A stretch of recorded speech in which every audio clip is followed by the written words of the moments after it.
Hello, everybody, and good morning. Welcome back to another episode of 10 a.m. Tea. It is 10 a.m. Pacific, 1 p.m. Eastern, and time to get the ball rolling.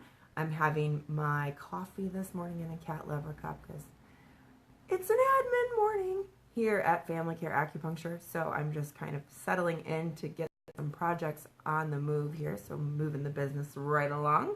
I hope that you had an awesome week. Shut your alarm clock off because hopefully you don't have to wake up early tomorrow. Sleeping in is on the horizon, maybe hitting some farmers markets, maybe getting some awesome local produce to bolster your diet and improve your nutrition. Definitely on my menu here for the weekend.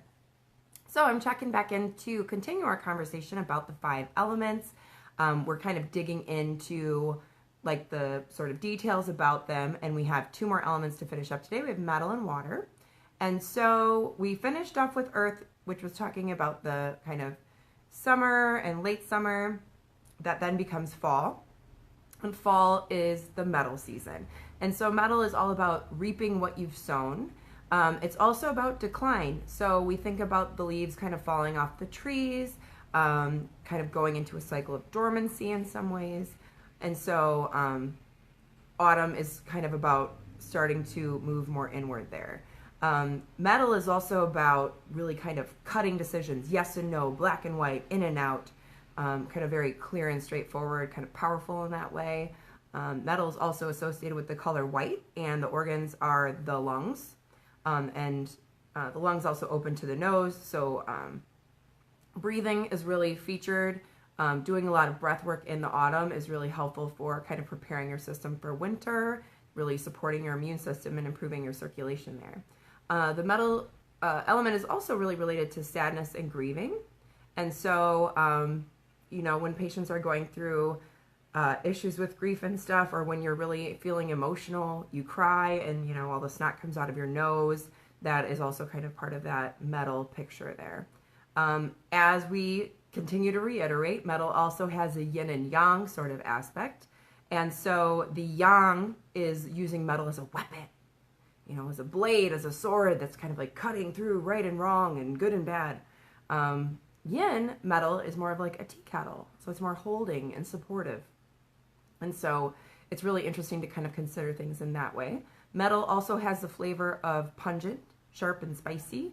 And it also, if you're having a weakness in your metal element, you might have a hard time making decisions and being insecure because that yes, no, black and white sort of piece kind of falls away when the metal isn't strong. So if you're having a hard time making decisions, you're having a hard time being really clear, working on the metal can be something that can be helpful for you.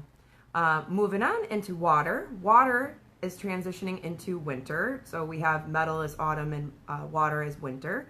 Cold and flowing downwards is the direction. And it's kind of energy and returning to your roots. So kind of when you're feeling really lost and you don't know who you are anymore, kind of out in the world, focusing on the water element and kind of really bringing you back into yourself can be really helpful for patients there. It's also a time for introspection and reflection. Kind of interesting that at the end of the year, that's kind of a really big theme where we kind of come up with our New Year's resolutions and looking back over the past year and everything that's happened and what we want to accomplish moving forward.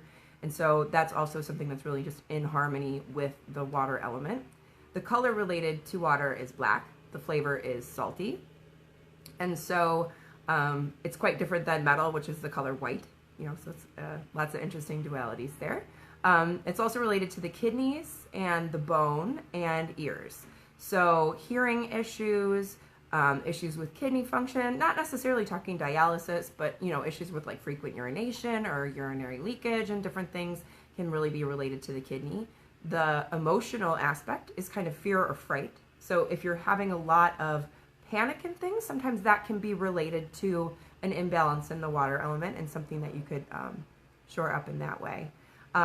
The water is kind of the most feminine of all the elements, and it's considered to be the most powerful because it can move its way around any obstacle. It just finds a way to get through, and it's not brutal or aggressive in that way. It's just kind of doing its thing and flowing right around. It's not necessarily breaking anything, but over time that flowing definitely causes erosion and stuff. So it's not just, it's incredibly powerful because it's insidious in some ways.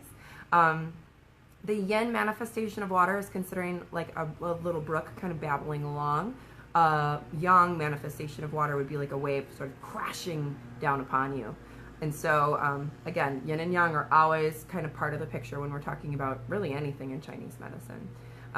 Emotions related to the kidney too are being kind of sensitive, or kind of qualities, I guess I should say, sensitive and creative and receptive and empathetic. And it can, really get out of control if you're dealing with kind of panic and feeling unrooted and feeling ungrounded in some ways. So that wraps up a little summary of how we think about the 5 elements in Chinese medicine. Again, we have fire, earth, metal, water, and wood. Make sure that you kind of go back and review these over the weekend, because next week we're going to get into how the 5 elements apply to you as a person. So how is your personality shaped by the 5 elements? What personality or what element type are you in personality and kind of in your physical structure? Because the more you understand yourself, the better you can kind of present yourself to the world, and you can kind of work through your difficulties there. And it sounds like they're doing some yard work outside. So I hope you have an awesome day. Take care of yourself. Have a glass of water. Enjoy the weekend. And I will check up with you soon on Tuesday. 10 a.m. tea with Natalie, Tuesday through Friday at 10 a.m. Pacific, 1 p.m. Eastern. See you soon.